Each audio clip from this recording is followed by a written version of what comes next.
Hello my dear students, Gayatri Vidya Mandir उच्च माध्यमिक विद्यालय सांचौर जिला जालौर के इस YouTube चैनल पर आप सभी का एक बार फिर से स्वागत है। प्रिय विद्यार्थियों, मैं अनिल कुमार सोनी, कक्षा 9 विषय गणित, अध्याय 9 समांतर चतुर्भुजों एवं त्रिभुज के क्षेत्रफल प्रकरण 9.3 का सवाल नंबर 7 आज आपको सिखाने जा रहा हूं।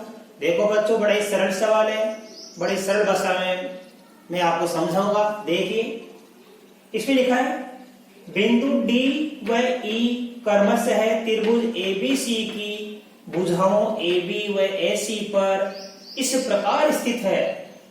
मतलब बिंदु D AB भुजा पर स्थित है, बिंदु E AC भुजा पर स्थित है। देखो बच्चों, ABC हमारा एक त्रिभुज है, D AB पर स्थित है और E AC पर स्थित है, और इस प्रकार स्थित है कि एरिया ऑफ DBC बराबर एरिया ऑफ ABC, यानी DBC त्रिभुज और EBC त्रिभुज का क्षेत्रफल क्या है?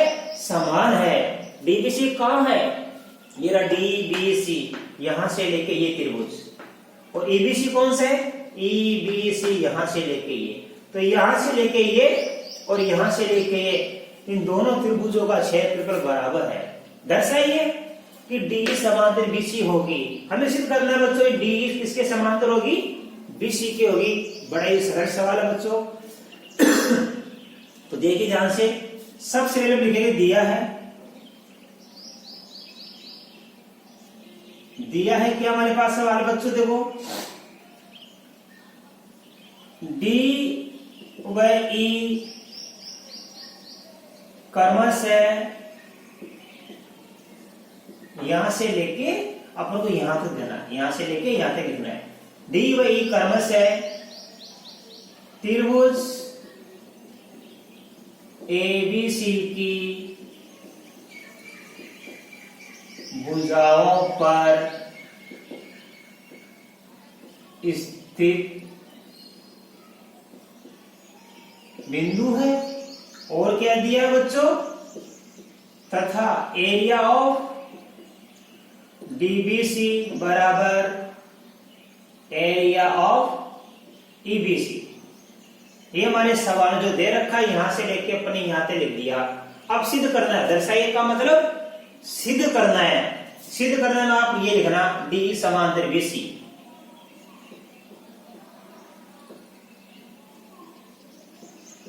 सिद्ध करना है। क्या सिद्ध करना है बच्चों? हमको DE समांतर BC लानी है हमको, राइट। इसके लिए बच्चों उपपत्ति लिखेंगे। अब देखो, बड़े सरल सवाल है। हम सवाल को कहां से करेंगे? जो हमारे सवाल दिए ना, एरिया ऑफ DBC बराबर एरिया ऑफ EBC। देखो यहां समझो आप बच्चों, देखो एरिया ऑफ DBC, DBC ये त्रिभुज, इस DBC त्रिभुज का आधार कौन सा है? BC है, राइट।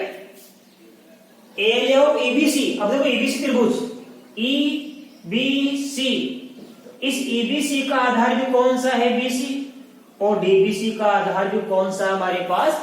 BC है। तो लिखेंगे क्योंकि, ध्यान देना, एरिया ऑफ,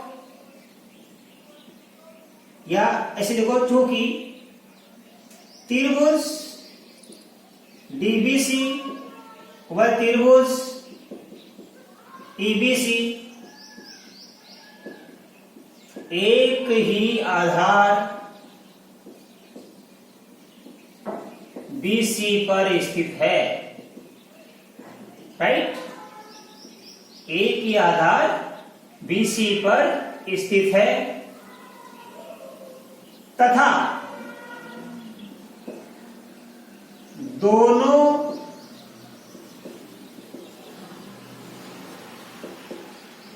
त्रिभुजों, कौन कौन सा? एरिया ऑफ, ये दोनों त्रिभुज एरिया ऑफ DBC बराबर एरिया ऑफ ABC दिया है। देखो दोनों त्रिभुजों का क्षेत्रफल समान है,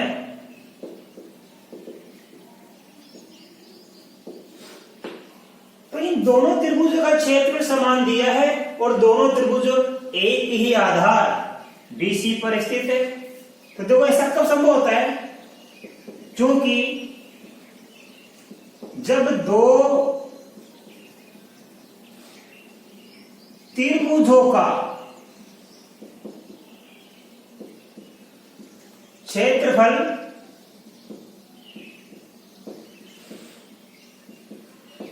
समान हो तथा दोनों एक ही आधार पर स्थित हो तो दोनों त्रिभुज एक ही समांतर रेखाओं के मध्य स्थित होते हैं। बच्चों देखो यहाँ पे डीबीसी त्रिभुज का क्षेत्रफल और एबीसी त्रिभुज का क्षेत्रफल क्या बराबर है, और दोनों एक ही आधार BC पर स्थित है। देखो BC पर स्थित है, इसका मतलब यह है कि जो BC आधार है इसकी सम्मुख भुजा कौन सी D, तो ये BC भुजा किसके समांतर होगी, D के, क्योंकि जब दो त्रिभुजों का क्षेत्रफल समान हो तथा दोनों एक ही आधार पर स्थित हो तो दोनों त्रिभुज एक ही समांतर रेखाओं के मध्य स्थित होते हैं। अर्थात ये दोनों त्रिभुज कौन सी समांतर रेखाओं के मध्य स्थित होंगे, BC समांतर DE। इसलिए DE समांतर BC होगी या DE समांतर BC है। और बच्चों यही तो हमको सिद्ध करना था। तो ठीक है बच्चों, अब आप इस सवाल का स्क्रीनशॉट ले लो, इसके बाद में आपको सवाल नंबर 8 हल कराऊंगा।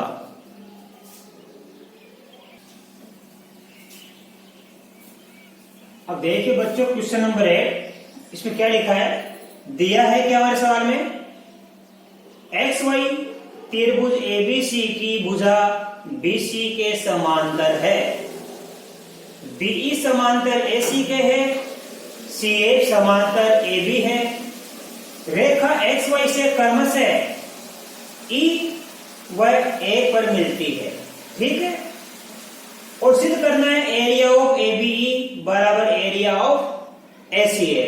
तो बच्चे देखो चित्र कैसे बनेगा, XY त्रिभुज ABC की भुजा BC के क्या है, समांतर। तो सबसे पहले अपन को एक त्रिभुज ABC बना देना है यहाँ पे,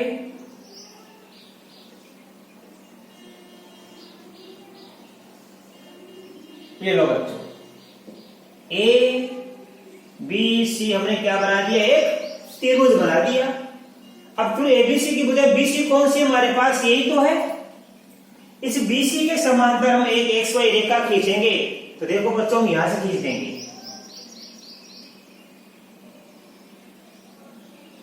ये ठीक है, ये X ये वही हमने BC के समांतर खींच दी कहीं भी। अब क्या लिखेंगे आगे, BE समांतर AC के खींचेंगे हम। देखो बच्चों हमारे पास ये AC रेखा है, इसके समांतर रेखा पर एक BE खींचेंगे, ये लो BE, और CF समांतर AB के है। तो देखो बच्चों ये हमारी AB रेखा है, इसके समांतर हम CF खींचेंगे इधर,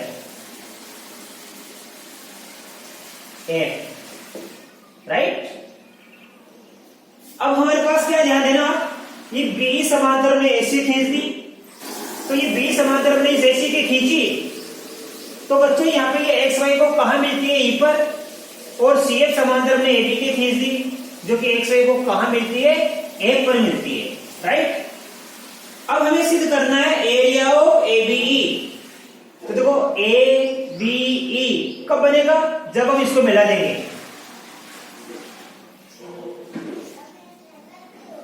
ये हमने इसको मिला दिया, राइट। तो ये त्रिभुज बन गया ABE। इस त्रिभुज का क्षेत्रफल किसके बराबर होना चाहिए? एरिया ऑफ ACF, यानी ACF त्रिभुज के बराबर होना चाहिए। ACF कैसे बनेगा? ACF, यानी इसको मिलाएंगे हम A और F को, ये मिल गया। ठीक है, इस प्रकार देखो ये हमारा चित्र बन गया ABE त्रिभुज और ये बन गया हमारा ACF त्रिभुज। इन दोनों का क्षेत्रफल हमको समान लाना है। अब कैसे लेंगे देखो बच्चों, इसके लिए हम प्रमाण लिखेंगे उपपत्ति।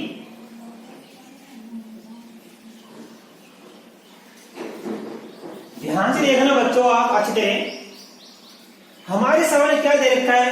BE समांतर AC। देखो बच्चों ये BE है, राइट, और ये AC क्या हमारे पास समांतर है। ठीक है, ये BE और ये AC हमारे पास में क्या है? समांतर। जबकि देखो XY किसके समांतर है? BC के समांतर है। तो हम यहीं से लिखेंगे, ध्यान देना, ये EB AC के समांतर है, तो लिखेंगे चूंकि EB समांतर AC है। ध्यान देना, EB समांतर किसके है? AC है। इसलिए आप ध्यान देना, अब हमारे दो बिंदु प्राप्त हो गए यहाँ पे, यहां और यहां हमको कितने बिंदु प्राप्त हो जाएंगे? दो बिंदु प्राप्त हो जाएंगे। क्योंकि इसमें नाम नहीं दिया तो नाम हम अपने मन से लिखेंगे। मान लो यहां पे हमने नाम दे दिया L और यहां पे हमने नाम दे दिया इसको M।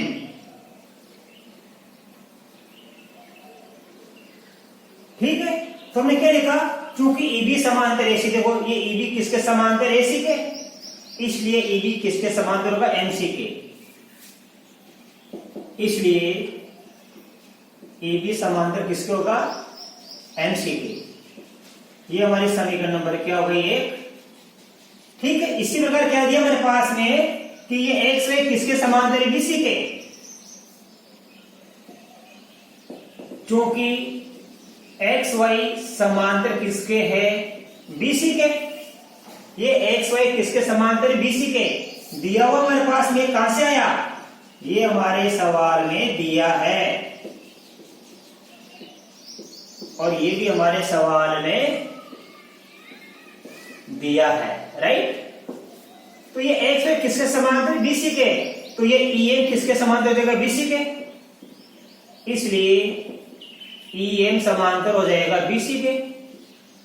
ये हमारी समीकरण नंबर क्या हो गई? 2। तो देखो बच्चों, समीकरण 1 में EB, ये EB समांतर किसके? CM के। ठीक है, समीकरण 2 में ये EM किसके समांतर है? BC के। तो ये EBCM हमारा क्या बन जाएगा? एक समांतर चतुर्भुज। इसलिए समीकरण 1 व 2 से EBCM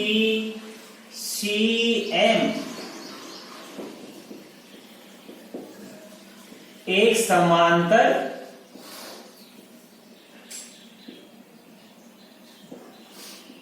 चतुर्भुज है, राइट।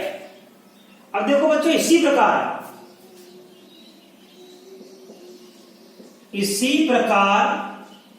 अब ध्यान दो, हमारे पास में ये CF किसके समांतर है? AB के। CF समांतर AB दिया है हमारे सवाल में, दिया है यहाँ पे। ये CF किसके समांतर दिया है? AB के। तो CF किसके समांतर हो जाएगा? LB के। इसलिए CF समांतर LB। ये हमारे पास समीकरण नंबर बच्चों हो गया 3। और क्या दिया हमारे पास में? BC समांतर XY। ये कर देता हूं, क्योंकि BC समांतर क्या दिया है? XY। इसलिए देखो ये भी कहां से आया? हमारे सवाल में दिया है। इसलिए क्या प्राप्त हो जाएगा हमको? देखो ये हमारे पास BC XY के समांतर है, तो ये CF किसके समांतर हो जाएगा? LB के। इसलिए CF समांतर हो जाएगा LB। और ये हमारी समीकरण नंबर हो गई 4। ठीक बात है। इसलिए समीकरण 3 व 4 से, क्योंकि ये CF LB के समांतर है और ये LF किसके समांतर है, देखो BC समांतर किसके, XY के, इसलिए LF समांतर BC होगा। यहां पे क्या हो जाएगा हमारे पास में LF समांतर, ये LF समांतर BC हो जाएगा।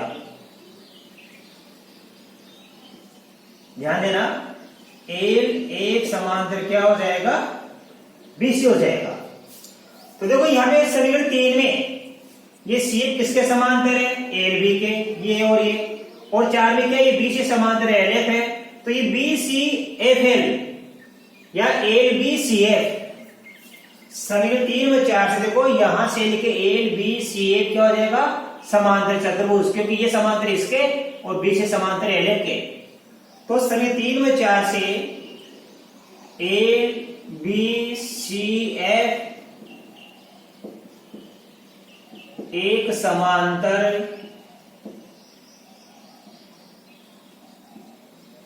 चतुर्भुज है, राइट। अब देखो बच्चों ध्यान से, एक समांतर चतुर्भुज कौन सा प्राप्त हुआ, EBCM, ये रहा EBCM, यहां से लेके यहां तक कौन सा आधार पर है, BC पर। दूसरा समांतर चतुर्भुज कौन सा प्राप्त हुआ, LBCF, यहां से लेके ये, इसका आधार भी कौन सा है, BC। तो लिखेंगे क्योंकि समांतर चतुर्भुज एक तो EBCM व समांतर चतुर्भुज LBCF एक ही आधार BC व एक ही समांतर रेखाओं, एक ही समांतर रेखाओं कौन कौन सी, BC और XY, BC व XY के मध्य स्थित है। जब दो समांतर चतुर्भुज एक ही आधार व एक ही समांतर रेखाओं के मध्य स्थित होते हैं तो आपको बता रखा है दोनों के क्षेत्रफल समान होंगे, इसलिए एरिया ऑफ EBCM बराबर एरिया ऑफ LBCF, दोनों का क्षेत्र क्या होगा, समान होगा। और ये हम समीकरण नंबर डाल देते हैं बच्चों यहां पे 5, समीकरण नंबर क्या डाल देंगे, यहां पे 5 डाल देंगे। अब देखो बच्चों हमारे पास यहां से लेके ये EBCM समांतर चतुर्भुज और ये LBCF को हमने दोनों को बराबर क्षेत्रफल सिद्ध कर दिया। अब हमें क्या लाना है, त्रिभुज ABE, ये रहा ABE, तो लिखेंगे ABE त्रिभुज, त्रिभुज ABE तथा समांतर चतुर्भुज। ध्यान देना, ABE किस आधार पे है, AB पे, और समांतर चतुर्भुज EBCM, ये भी किस आधार पे है, EB पे। तो ABE त्रिभुज तथा समांतर चतुर्भुज EBCM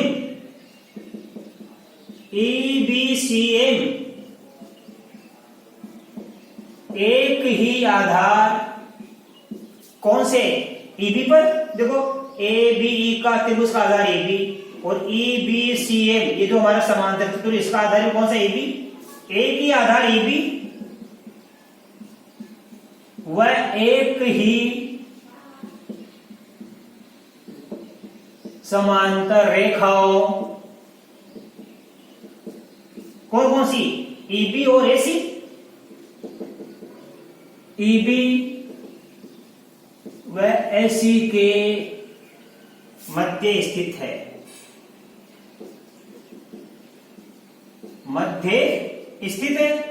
और आपको बता रखा है कि एक त्रिभुज और एक समांतर चतुर्भुज एक ही आधार और एक ही समांतर रेखा के मध्य स्थित हो तो त्रिभुज का क्षेत्रफल समांतर चतुर्भुज के क्षेत्रफल का आधा होता है, राइट। इसलिए एरिया ऑफ ABE बराबर 1/2 एरिया ऑफ, देखो इसका क्षेत्रफल इसके समांतर चतुर्भुज के क्षेत्रफल का आधा होगा।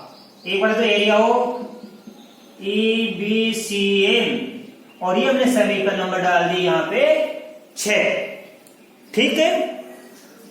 अब बच्चों इसी प्रकार देखो आप, हमारे पास ये त्रिभुज कौन सा लाना, हमको ACF, ये रहा ACF, ये कौन सा आधार पे, CF पे। और देखो ये ABCF जो हमारा समांतर चतुर्भुज है, ये भी कौन सा आधार है, CF पे। तो लिखेंगे पुनः त्रिभुज ACF व समांतर चतुर्भुज ABCF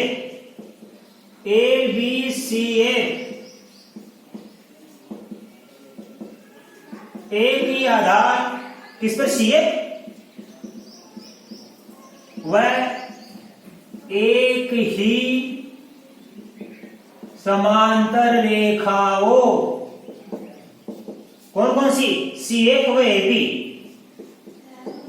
CF व AB के मध्य स्थित है, राइट। इसलिए ध्यान देना, इस त्रिभुज ACF का एरिया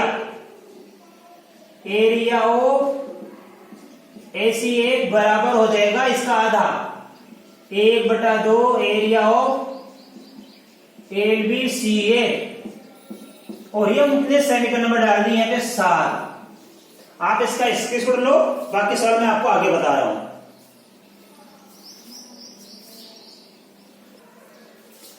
देखो बच्चों 5, 6, 7 3 समीकरण हमको प्राप्त हो गई। अब देखो EBCM कहाँ है, ये रहा, LBCF कहाँ है, ये रहा, अर्थात ये दोनों बराबर है, ये दोनों समांतर चतुर्भुज बराबर है। तो समीकरण 5, 6 व 7 से जब देखो ये दोनों बराबर है तो ये दोनों भी क्या होगा, बराबर।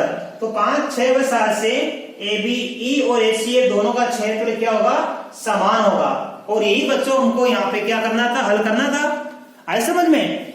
और देखो बच्चों 5 और 6, 7 को हल करेंगे तो देखो ये दोनों बराबर है, आए समझ में, ये दोनों बराबर 5 में, ये दोनों बराबर, तो ये दोनों भी बराबर होंगे, अर्थात दोनों त्रिभुज ABE और ACF का क्षेत्र क्या होगा, बराबर। और ये हमको सिद्ध करना था।